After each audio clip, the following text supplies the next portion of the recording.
So we've got a great day for you. We're going to just jump right in. I am so pleased to introduce our first session.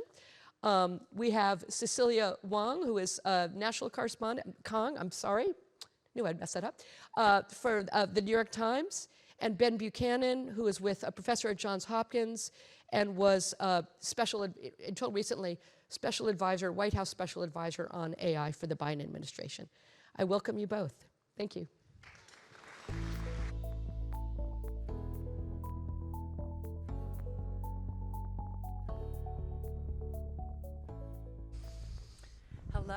Hello, Ben. It's great to see you again. Good to be here. This is exciting, as Vivian said, sort of form in that I don't usually talk about things that are inspiring, she said. So I hope I can promise that we can promise on this. I know Ben will. So let's talk about what's been said so far about AI. If you listen to Elon Musk, he has warned of civilizational destruction. If you talk to leading AI company leader Dario Amodei of Anthropic, he says AI could wipe out half of all entry-level white-collar jobs and spike unemployment 10 to 20% in the next 1 to 5 years. He said that quite recently. If you listen to Jensen Huang, who is the head of one of he is the head of the leading chip maker for AI, he has said hogwash to Dario's comments. Whenever companies are more productive, they hire more people, period, he said. If you listen to the new Pope, he has said that the risks of artificial intelligence poses, he's concerned about the risks that our AI poses to human dignity, justice, and labor. And if you listen to Sam Altman, the head of OpenAI, he will say, actually, AI can solve disease. It can create a surge of productivity that can actually end poverty. These are big, big comments, right? So, Ben, you're one of the smartest people I know on AI. Help us. Help us level set, parse through the noise. What can AI do today? And what seems to be hype and what seems to be reality? Nice, easy question to start with. Thank you for that. So I think the first part of that, what can it do today, is really significant. And when I was in the White House in 2021 and 2022, we had all these debates about where is this technology going to go and how fast and the like.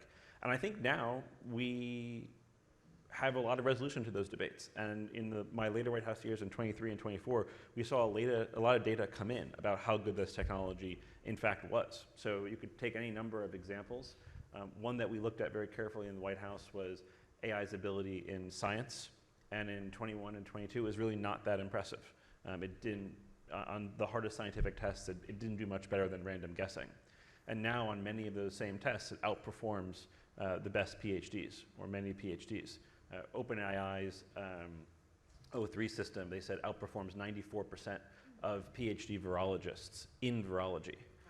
And what these data points tell us, I think, is that, with some possible exceptions, a lot of the different outcomes that you just read are all possible. That if you have a system that is so extraordinarily powerful, as the systems today already are, there's the possibility to do an enormous amount of good with those systems. We should also be candid, there's a possibility to have enormous dangers. And this was something we felt very acutely in the White House. And our view was that we would not reap the benefits of this technology without first mitigating the risks. Sure. So, you said, and I think this might be the second time you've talked on the record since you left the White House. Only for the Times, Cecilia. Only for the Times. Thank you. The first time was on Ezra Klein's podcast, and you said something that really stuck out to me, and I've just been thinking about it. You said that the government is fully preparing for artificial general intelligence, AGI, in the next few years. Can you tell us what is AGI, and what does that mean, that the government's prepared?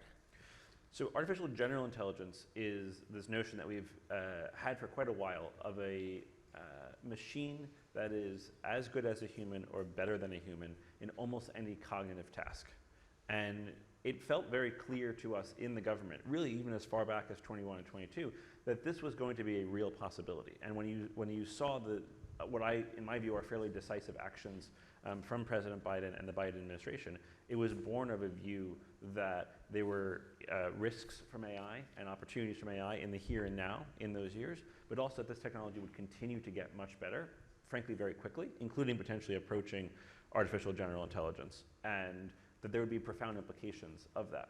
And I think the term AGI can be a little bit of a misnomer, because even if the machine can't do everything a human can do cognitively, it still can have a profound effect on our society. And we tried to position the government, which was not, when we got there, particularly well positioned to manage AI, to be ready for that. And we'll see how it goes from here. And it's a benchmark that we hear a lot about, AGI, and we hear about super intelligence. So when I hear that, I keep hearing predictions of when AGI will come, and I'm thinking, okay, so the moment comes, and then what? Like a genie comes out of a bottle. Like, what happens, when we reach AGI? Like, can you give us an example? Yeah. I think it's tough. Dario Amodei has a great line where he says, like, in some ways, AGI gets less useful the closer you get to it. Like, if you're traveling to San Francisco from New York, you from far away, you can be like, oh, I'm just going to San Francisco. But when you get to San Francisco, when it actually starts to approach, you want to be like, no, this is the neighborhood I'm going. You want to have more fidelity in the vision. And I think one of the things that I'm looking for of AI impacts that can be from AGI, could also happen before then, is impact on science, and in particular impact on AI research. And what a lot of the companies are doing is they're using AI systems to improve their own AI research, which in turn accelerates that AI research. We call this sometimes an intelligence explosion or AI recursion. And this is one of the most interesting things to watch for, because this will suggest we're on an even more accelerated pace, and the pace of progress will get faster, not slower. So if it can reach human intelligence, what is, in your view, as you think about these big questions, the role of the human with AGI at that stage? Will we be partners? Will we be supplanted? I know these are, again, easy big questions. How do you think of that, especially for a room full of folks who are coming from so many other facets of society and beyond just technology? Yeah, I think our view, my view personally, and the view of the Biden administration, was we get to decide this question, and we shouldn't look at the arrival of artificial general intelligence like it's an arrival of aliens or a meteor or something over which humanity has no control. Yeah. We have a profound amount of control here if we choose to exercise it. And one of the things that was so striking to me about managing AI policy in the White House was that this was the first revolutionary technology, in my view, of the last 100 or so years, where the government really didn't have a significant role in its creation. If you think about nuclear weapons or space or the early days of the internet or jet engines or microprocessors or so much else, the government, often the Department of Defense, was funding a lot of that technical research. The private sector was doing the work, don't get me wrong, but the government was funding it. And that gave the government the capacity to, first of all, understand it in a way that it did not understand AI when we got there in 2021, and also to steer it. And I think the private sector-led model of AI is good for the taxpayer, it's good overall, but I do think we need to, over the next couple of years, work out a mechanism in which we as a society, including legitimately elected democratic governments, have some means of steering this technology, and it's not just a few companies, frankly, that are making it. So that is an area that I'm really interested in exploring, and it seems actually like the companies these days have even more control over this shared future that we're talking about. I don't know if it's quite as shared as many people would like it to be. How are you thinking about the role and the balance of the private sector leading the charge on technology, as well as self-governing themselves, and the rest of us kind of coming along the way? How are we striking this balance when truly they are the ones that know best, the technology the best, but we're all affected? Yeah, our view was that we need to have more of a co-constitutive creation of this technology, and we secured voluntary commitments from the companies around things like safety testing and the like, which so far they're still adhering to. Yes. From the Biden administration. We had an executive order that put requirements on them, which President Trump has removed, and then we had an executive order which Trump did not remove, which said, look, in many respects the government will make it easier for American companies to build this technology. We will streamline the power and the permitting, but in exchange, we expect you to meet certain standards, and we expect a closer relationship between the U.S. government and the companies. And that executive order is on the books still, and the devil will be in the details of the implementation. But I do think if you're looking for a profound kind of meta question to run through the next couple of years, a question involving Meta as well as others, it is a question of what is the relationship between the public sector and the private sector when for the first time in a very long time, it is the private sector really almost entirely outside the reach of government doing the invention. So I want to give you a little bit, since you mentioned Meta, I want to give you a glimpse of something that I heard when I was covering a trial, an antitrust trial against Meta. And an executive talked about, and this comes back to AI, he talked about how the feed that you have, the news feed on Facebook and Instagram, has been all user generated at this point. But just think of the potential of AI to create personalized, AI created content that will fill your feed. And my immediate response was, oh my God, that is frightening. A constant deluge potentially of slop that's headed toward your way, that's AI created. Pessimistic perhaps. But when you hear that, what's sort of your reaction about, and that's probably, and also it's a tangible use case of AI going forward, I thought. Yeah, I think one of the interesting questions is what is going to be the impact of AI on our information environment? And one of the most striking findings, I think, over the last few years of AI is that AI can be incredibly persuasive in a measurable way. The last study I did when I was a Georgetown professor before I went to the White House in 2021 was to use GPT-3. Remember GPT-3? Feels like a very long time ago. To just give text to people to see if it would change their mind on politically divisive issues. In that case, we tested withdrawal from Afghanistan and a more aggressive posture towards China. And we could show in a measurable way, as far back as 2020 and 2021, that the AI systems would change people's minds. And that was just GPT-3. And what's been confirmed in a number of studies since then, including really well-regarded, high-powered academic studies from Stanford, is that the more advanced systems, the ones we have today, can engage in kind of a multi-part conversation with someone and change their mind. So there's tremendous power insofar as these systems just have a raw power to change people's minds, to drive engagement and the like. And I think we are going to have to confront, as a society, what does that mean? And is there any role for us as a society in governing that? And you know, when I think of that, I just wonder about human agency in these sort of developments. And if we're persuaded, changing hearts and minds, do you think AI has the potential to affect taste and how we, when it comes to creative content out there, and where is our role as in terms of our own agency over not just taste, but what we find most meaningful as humans? It is a role that is ours, but we have to claim it. And I think there will be increasing stress on that in the system. And there's a great Winston Churchill quote, which is appropriate in a beautiful setting like this, which is, first we shape our buildings, then our buildings shape us. The same is true of algorithms. Right? We are shaping this technology. Maybe not as collectively as we would like, but humanity, some part of humanity is shaping this technology. And that technology will have profound effects on shaping us. And I think what I advocated for 4 years and continue to advocate for is that we should be very deliberate in that choice, because we're probably not going to get to make that choice twice. You know, when I was covering a lot of the attention on social media companies, maybe 4 or 5 years ago, testimonies of Mark Zuckerberg on the Hill and Jack Dorsey and the previous owner of Twitter, which is now X. It was really abundantly clear that lawmakers were struggling to keep up with the technology and understanding. And can you give us a sense of how you view the aptitude of lawmakers and government officials when it comes to AI? Is it improving? Are we lost? Is it just a repeat of Web 2.0?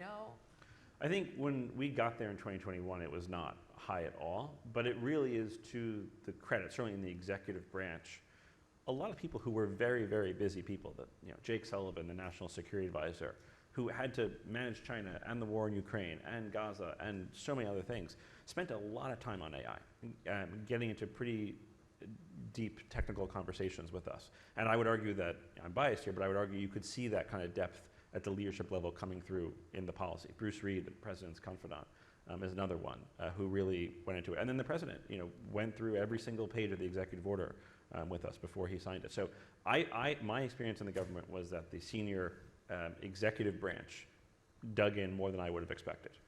Congress is a different story. Yes, indeed. Another area geographically that you're very familiar with is you travel a lot to Silicon Valley, to San Francisco, and you're meeting with the companies and you're meeting with the researchers and the engineers. Are they thinking about the big questions that are going to be raised today here at Shared Futures? Are they thinking about the creative arts? Are they thinking about religion? Are they thinking about as they design and they launch their models? I think it depends on the person. I think you get more of these kinds of questions there from some of the more thoughtful people than actually the questions that I lived with at the National Security Council, which are geopolitical questions. I never got a deep kind of geopolitical US, China, what does this mean for autocracy and democracy? There was not a ton of that in Silicon Valley. There is, I think, a little bit more of what does this mean for the arts and humanity. But is it at the depth that we're going to need? No, I don't think so, which is why I think people who are not inventing the technology, people who are coming from the range of perspectives we have represented here are so important in this conversation, because this is something that we, I think, have to create together. Otherwise, we are missing key parts of not just our society, but what it means to be human. And yeah, absolutely. And so for those who are not creating the technology, nor in government, it's easy to feel a little helpless. You know, what is our role? What's my entryway in?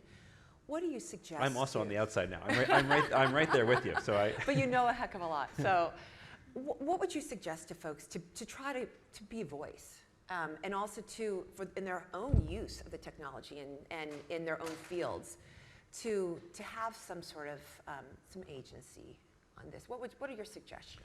it is tricky. I do think this is a case where, frankly, there's a lot of people here who are much bigger voices and platforms that are important, but I think the important thing is to use those platforms to drive this kind of conversation. There are real policy debates happening right now on AI and how the US government, if at all, should regulate AI. Should it be at the state level? Should it be at the federal level? So I do think this is a case where it has not yet, and I'm very grateful for this, it has not yet become a partisan issue, and there's space for people to engage in a political process that I think is very broken, to be clear, but I do think there's more space on this than on many other issues, because I think there's a bipartisan sense of concern around this, and members of both parties hear about this from their constituents, and I hope there's some prospect to do something here in a way that probably isn't the case for other issues. So I want to leave on a positive note, or an inspiring note. What is the coolest or most interesting or the greatest potential use case that you see out there in the near term, say the next 1 to 3 years of AI?